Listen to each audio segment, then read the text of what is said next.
یہ پچھلے ہیں، اس لیے یہ حضرت مہدی کے مقابلے میں پیچھے کھڑے ہو کر نماز ادا کریں گے اس امت کے ساتھ۔ یہ شورا والے ہیں جو کچھ الگ کام کر رہے ہیں، کون شورا والے سے کون سے شورا والے ہیں؟ مولانا راج صاحب والے۔ ان کا نظریہ ہے، اپنا کر رہے ہیں، وہ اپنا کر رہے ہیں بھائی۔ ہمیں تو ایک اصول ہے شریعت میں ہمارے سامنے ہے، ہم تو حدیث سے دیکھیں ہر چیز کو۔ اطاعت کا حکم ہے، اطاعت کرو امیر کی، امیر کوئی بھی ہو۔ احمد لاٹ صاحب امیر ہوتے اطاعت کرتے، ہمارے تو امیر کی اطاعت ہے، شخصیت پرستی نہیں ہے اسلام میں۔ تو الگ سے اگر محنت کریں کسی مسجد میں، یہ درست نہیں ہے۔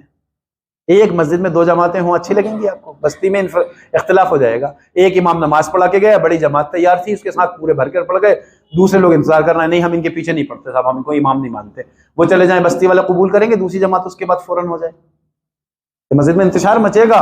انتشار نہیں ہے، اسلام میں اجتماعیت ہے۔ جبھی اللہ کے رسول نے اتنی بڑی بات فرما دی، جب تک تم اپنے امیر میں کھلم کھلا کفر نہ دیکھ لو تب تک اس کی مخالفت مت کرنا۔ کس نے کفر دیکھا ان کے اندر؟ مولانا صاحب جو مخالفت پہ اتنے اتاروں ہیں کہ ان کا کام نہیں کریں گے۔ کوئی کفر کی علامت بتا دو۔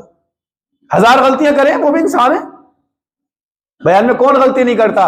مجھے بتا دو اس زمانے میں کتنا ہی بڑا عالم وقت ہو، کتنا ہی بڑا مجتہد وقت ہو، خطا کار ہوگا۔ کلکم خطاؤن، جس کو اللہ کے رسول نے فرما دیا تم سب گناہگار ہو اور رب بخشنے والا ہے، تو پھر اس میں اختلاف تو کرنا ہی نہیں چاہیے۔ خطا وہ بھی کریں گے، اصلاح کا طریقہ موجود ہے، علماء بیٹھے ہیں، اصلاح کریں۔ 1000 غلطیاں سب کریں؟ ابھی اتنے بڑے عالم ہیں ہندوستان کے، محمود مدنی صاحب بیان دے رہے تھے، غیر مسلموں کا ایک بڑا مجمع موجود تھا، اس کے اندر بیان دیتے ہوئے انہوں نے کہا مسلمانوں سے تو میں یہ کہتا ہوں کہ وہ جائیں مندروں سے جا کے انسانیت کا پاٹ سیکھیں۔ اب بتاؤ کون سی دعوت دی انہوں نے؟ مندروں سے جائیں اسلام کا پاٹ سیکھیں۔ اب اس بات پہ تو کفر کا فتویٰ لگے گا، مسلمانوں کو مسجد سے ہٹا کے کہاں جانے کی دعوت دے رہے ہیں؟ مندروں۔ لیکن وہ اس وقت کا پس منظر تھا، حکمت کے موضوع پر بولے تھے، لوگ ہمارے پاس ہی پوچھنے آ گئے کیا کہیں گے؟ کچھ نہیں۔ وہ انہوں نے کس اینگل سے بات کہی، کس مجمع میں کہی، کس اعتبار سے کہی، وہ وہاں دیکھیے۔ دھڑلے سے فتویٰ کسی چیز پر دے دینا بھی درست نہیں ہے بلا تحقیق کے، اس لیے باتوں پہ غور کرنا چاہیے۔ اب وہ جو طریقہ اختیار کیا ہے اس کی بنیادی وجہ کچھ اور ہے، وہ بہت لمبی بات ہے اختلاف کی، ورنہ مولانا صاحب کی عمارت میں اختلاف کسی بنیاد پر باقی نہیں ہے، کیونکہ حضرت مولانا انعام الحسن صاحب رحمۃ اللہ علیہ نے 10 لوگوں کی شورا بنائی تھی عالمی، کیونکہ اس زمانے میں اختلاف ہوا تھا۔ مولانا صاحب بالکل جوان تھے، مولانا زبیر صاحب حیات تھے، یہ تمام حضرات بیٹھے ہوئے تھے۔ اس اختلاف کے موقع پر سارے بزرگ جمع تھے مرکز میں، اور جھگڑا تھا۔ بعض لوگ کہتے تھے مولانا زبیر صاحب کو بناؤ، ادھر پورا میوات، ادھر یوپی سب کھڑے تھے، مولانا صاحب کو بناؤ۔ سب جوان آدمی تھے بالکل۔ جھگڑے کی شکل بننے پر میاں جی محراب صاحب موجود تھے اور سب بڑے بڑے اکابر موجود تھے۔ ان تمام حضرات نے باہم مشورہ کر کے آپس میں طے کیا کہ بھائی کیا کیا جائے۔ تو انعام الحسن صاحب رحمۃ اللہ علیہ نے کہا ان 10 بڑے بڑے مضبوط لوگوں کو جمع کرو جن کو امیر بنانا تھا۔ شورا میں کن لوگوں کو طے کیا جاتا ہے؟ ان کو جو امیر بننے کے قابل ہوں، جھگڑے کو ختم کرنے کے لیے۔ جیسے حضرت عمر رضی اللہ عنہ، کیونکہ طریقہ انہوں نے سیرت سے لیا، اپنی مرضی سے شورا کوئی نہیں بنا سکتا، سیرت سے ڈھونڈنا پڑے گا۔ تو حضرت عمر رضی اللہ تعالیٰ عنہ کے جب خنجر لگا تو انتقال سے پہلے انہوں نے دیکھا کہ اس کو امیر بنائے، تو ادھر حضرت عثمان اور ادھر حضرت علی، عبد الرحمن ابن عوف، ابو عبیدہ، حضرت زبیر، بڑے بڑے کبار صحابہ موجود ہیں، عبداللہ ابن عمر موجود ہیں۔ یہ جھگڑا ہو جائے گا اتنے ایک لیبل کے، کس کو بناؤ گے؟ انہوں نے کہا 6 لوگوں کی شورا بنا دی۔ اور شورا بنا کے یہ نہیں کہا کہ اب شورا پہ کام چلے گا، کیوں؟ اسلام کا نظام شورائی ہے ہی نہیں، اسلام کا نظام مشورے سے ہے، اسلام کا نظام امارتی ہے، اس لیے خلافت ہے اسلام میں۔ یہ بات اللہ کرے سمجھ میں آ جائے سب کو، اسلام کا نظام کائے کا ہے؟ امارتی۔ اس لیے اللہ کے رسول نے امیر کی ماننے پر ہی حدیثیں بیان کی ہیں، کہیں نہیں لکھا شورا کی ماننے کا حکم۔ ہر جگہ حکم کیا دیا ہے؟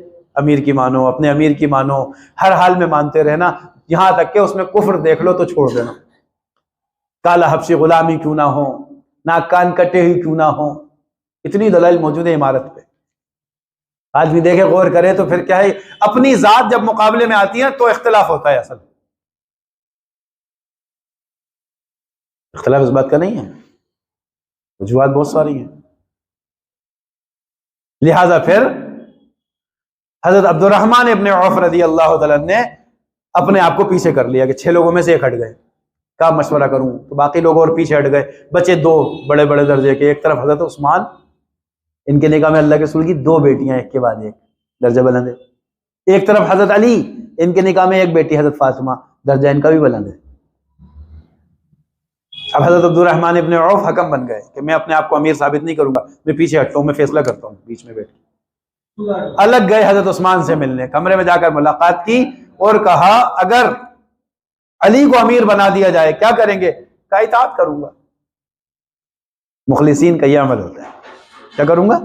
اطاعت کروں گا. اور اگر آپ کو امیر بنا دیا جائے تو کہا قرآن حدیث کی روشنی میں فیصلہ کروں گا، یہ شریعت کا فیصلہ.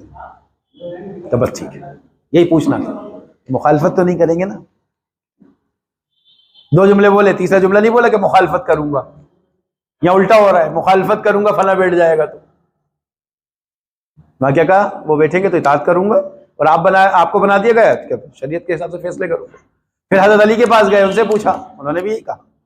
باہر نکلے، سب کو جمع کیا مسجد میں، اور جمع کر کہا کہ انشاءاللہ عثمان امیر رہیں گے. حضرت علی نے بیعت کر لی ہاتھ پر، اختلاف ہی نہیں کیا. کہا کیوں قبول کیا؟ کہ اس وجہ سے کہ ان کے نکاح میں 2 بیٹیاں تھیں، اللہ نے درجہ بلند کیا ہوا ہے، ڈبل ہے. اور اللہ کے رسول نے فرمایا کہ اگر اللہ مجھے 100 بیٹیاں بھی دیتا تو میں ایک کے بعد ایک عثمان کے نکاح میں دے دیتا. لیکن حضرت علی نے مخالفت نہیں کی، رہے. اور دوسرے صحابہ بھی موجود تھے. پھر حضرت عثمان کی شہادت ہو گئی. اب مشورہ نہیں ہوا، کیوں؟ وہ شورا میں 6 میں 2 ہی بچے تھے. جب حضرت عثمان کو شہید کر دیا گیا تو حضرت علی کے لیے مشورہ نہیں کیا گیا کہ اب امیر بنایا جائے. وہ حضرت عمر بنا گئے تھے 6 کی، اس میں سے باقی 3 ہٹ گئے، ایک کا انتقال ہو گیا، ایک واحد بچے ہیں، تو یہ امیر ہو گئے. ان کو بنانے کی ضرورت نہیں پڑی. 10 کی انعام الحسن صاحب نے شورا بنائی تھی، 9 کا انتقال ہو گیا. حاجی صاحب آخری بچے تھے، ان کے انتقال کے بعد مولانا صاحب امیر ہو گئے. حجت اللہ بالغہ میں شاہ ولی اللہ محدث دہلوی رحمۃ اللہ علیہ نے امارت کے اصول لکھے انتخاب کے، اسی میں یہ لکھا ہے. پھر ان کی امارت پہ اختلاف کر کے یہ پوچھنے کا حق نہیں کہ ان کو امیر بنایا کس نے. انعام الحسن صاحب سے پوچھو قبر پہ جا کے کیوں بنایا تھا. جھگڑے ختم. علمی بات ہے یہ، علمی بات. اور یہ سمجھ میں نہیں آئے گی، بہت مشکل سے. جھگڑا پیدا کرنے والے تو کریں گے ہی جھگڑا، یہ اصولی بات ہے. ان سے یہ پوچھو جو یہ کہیں مولانا صاحب کو امیر کس نے بنایا، ان سے کہو کہ حضرت علی کو امیر کس نے بنایا. اس کے لیے کوئی مشورہ نہیں کیا گیا، ہو گئے تھے. اور پھر سب نے اطاعت کی، باقاعدہ مانا بات. جھگڑے تو ہر زمانے میں ہوتے رہے ہیں، یہ کوئی نئی بات نہیں ہے. اس زمانے میں بات زیادہ پھیل گئی کیونکہ سوشل میڈیا کا زمانہ ہے، ورنہ مولانا الیاس صاحب کے بعد مولانا یوسف صاحب کو امیر بنانے پر 40 لوگوں نے مرکز چھوڑا تھا. آج تو 2 نہیں چھوڑا ہے. اور بڑے بڑے کبار درجے کے تھے، اٹھا کے دیکھ لیں سیرت پر.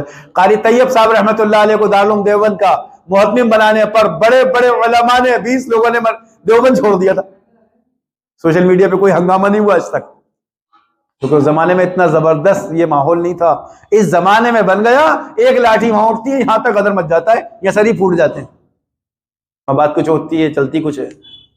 یہ سب سے بڑا فتنہ بنا ہوا ہے زمانے میں کہ سوشل میڈیا پہ جہاں آسانی تھی، سہولت تھی، وہیں فتنہ بھی بنا دیا. اور جب مولانا یوسف صاحب کا انتقال ہوا، انعام الحسن صاحب کو امیر بنایا، تو اتنے مضبوط تھے ذمہ دار میرٹھ کے، وہ مرکز چھوڑ کے چلے گئے اپنے ساتھ 40 لوگوں کو لے کر. اور کیا کہا؟ بولتے کے بعد گونگا امیر بن گیا، اب مرکز رہنے کے قابل نہیں بچا. 40 لوگوں نے مرکز چھوڑا تھا، کوئی جھگڑا نہیں ہوا آج تک. اور ایسا ہی ہوا کہ اجتماع میں نظام الدین کی جماعت بنا کر بھیجی یو پی کے، وہ بھی آ گئے وہاں پہ شریک ہونے. انہوں نے اطلاع کرائی حضرت سے، انعام الحسن صاحب سے، کیا کریں؟ تو انہوں نے کہا کہ ان سے بھی بیان کرو لو، ہمارے پرانے ہی ہیں. تو اللہ کرنا دیکھو، جو 2.5 گھنٹے بیان کرتے تھے وہ بیچارے آئے اور آدھے گھنٹے بول کے چلے گئے. تشکیل مرکز والوں کو ہی کرنا پڑی. کام تو مرکز کی سطح پر ہے. ہم مرکزیت دیکھیں، امت کی اجتماعیت پہ غور دینا چاہیے، نہ کہ اپنے مقام اور مرتبے کو روتے رہو. قبر میں جانا ہے، مٹی میں ملنا ہے، کیا مقام ہے؟ کوئی حیثیت نہیں ہمارے مقام کی. ہم تو یہ دیکھیں کہ امت جمع کیسے ہو، اور اگر امیر غلط کرے تو سیدھا کر دو کہ یہی حکم ہے. 1000 غلطی کرے انسان ہے، سیدھا کرو. کہ حضرت عمر رضی اللہ عنہ نے ممبر پہ کھڑے ہو کے جان بوجھ کے غلطی کری. ایک عورت نے پردے میں سے کہا، کیسے کہتے ہیں عمر، جبکہ امیر تھے، یہ غلطی کیسے کر دی؟ جان بوجھ کے کری کہ دیکھوں کون ٹوکے گا. آپ نے مہر متعین کیا اور انہوں نے وہاں سے آواز لگا کہا کہ قرآن میں اللہ نے حکم دیا ہے کہ خوب بھر کر دو جتنا اختیار ہو، اسی کوئی لمٹ نہیں ہے۔ تو حضرت عمر خوش ہو گئے، ناراض نہیں ہوئے کہ مجھے ٹوکا، بلکہ یہ کہا الحمدللہ، اللہ کا بڑا احسان ہے کہ اللہ نے مجھے ان پر امیر بنایا جن میں ایک عورت بھی مفتی ہے، تو فتویٰ دے دیتی ہے اگر امیر غلط کرے تو ٹوکنے کا حکم ہے، روکنے کا حکم نہیں ہے کہ کام روکا جائے، روڑے لگائے جائیں، فتنے برپا کیے جائیں، اس سے تو امت کے دھڑے بدل جائیں گے، دو حصوں میں ہو جائیں گے۔ امت کا کتنا بڑا نقصان ہوا ہے، پھر کر دیکھ لیں آپ کہ اس وقت کتنا بڑا نقصان ہو رہا ہے لوگوں کا۔ آج وہ ترغیبیں دینے والے غیبت پر لگ گئے، مسجدوں کے اندر غیبت کی مجلسیں لگا رہے ہیں۔ اللہ معاف فرمائے، یہ کام کا نہج نہیں تھا ہمارے یہاں، یہ کام تو امت کو جمع کرنے کا تھا، الحمدللہ آج بھی ہو رہا ہے۔ لیکن آپ خود غور کریں، کہاں لے جا رہے ہیں؟ کیا کائے کی مجلس لگاتے ہیں؟ الگ مشورے کیوں کرتے ہیں؟ سوائے غیبت کی کچھ نہیں بچا۔ ہم نے خود اپنی آنکھوں سے دیکھا، تجربہ کر کے بول رہے ہیں۔ بٹھانے کا مطلب یہ ہوتا ہے کہ ان کے خلاف بولا جائے، جبکہ ہمارے کام کا یہ عنصر ہے ہی نہیں۔ جو خلاف اور غیبت، جیسے غیبت کرنا حرام ہے تو غیبت کا سننا بھی حرام ہے، ایسی جگہ جمع ہونا بھی حرام ہے کہ جہاں سوائے برائیوں کے کچھ نہ کیا جا رہا ہو۔ بلکہ سبق سکھاؤ بھائی، کیوں امت کو بگاڑنے پہ لگے ہو؟ کوئی غلطی کر رہا ہے ڈائریکٹ جا کے ٹوکو، حق رکھتے ہو تم کہ بولو ان سے کہ یہ غلط کہا ہے آپ، یہ اس سے امت جمع ہو جائے گی۔ ہمیں امت کو بکھیرنا نہیں ہے۔ وہ لوگ کہیں وہ فلاں غلط کرے کیسے امت کو جمع کر دو، تو ان کو ٹھیک کرو۔ حضرت عمر نے کہا میں غلطی کروں تو کیا کرو گے؟ ایک صاحب بیچ میں سے کھڑے ہوئے کہا ایسے سیدھا کر دیں گے جیسے تیر کو سیدھا کیا جاتا ہے۔ ایسی قوم ہونی چاہیے کہ اگر غلطی میں بھی کروں نا تو آپ کو حق ہے ٹوکنے کا کہ آپ غلط بول رہے ہو۔ امام غلطی کرتا ہے، پیچھے والوں کا حق ہے لقمہ دینے کا۔